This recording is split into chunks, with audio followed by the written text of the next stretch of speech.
Сыбызғының пайда болуы. Ескендір патшада қос мүйіз болыпты. Мүйізін ешкімге білдірмес үшін басына дулыға киіп отырады екен. Ел жұрт мүйізді дулығадан шығып тұр деп ойлапты. Құпиясы ашылмас үшін патша шашын алған шаштаразды өлтіре береді. Бір күні шашын алған жас жігіт бала шағамды аяңыз деп жалынады. Ескендір жаны ашып, менің мүйізім жайлы тіс жаратын болсаң аяушылық күтпе, дейді. Жігіт жұмған аузын ашпайды. Бірақ патшаның сыры ішіне сыймай аласұрады. Қос мүйіз күндіз түні көз алдынан кетпей әбден қиналыпты. Шыдай алмай бір күні ну қамыстың ішіне кіріп, Ескендір патшаның қос мүйізі бар деп сыбырлайды. Іші босап рақаттанып қалады.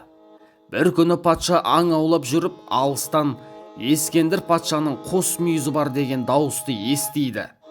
Барып қараса, самал желмен тербеліп қамыстар үн шығарып тұр. Патша шаштаразды сарайға алдырады.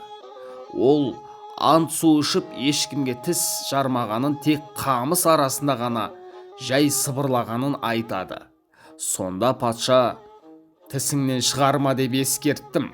Өз обалың өзіңе, сыр сақтамаған өзіңнен көр деп оны өлтіреді. Бірақ Ескендірдің мүйізі туралы әңгіме елге таралып кетеді. 30 тістен шыққан сөз 30 рулы елге тарайды деген сөз содан қалыпты.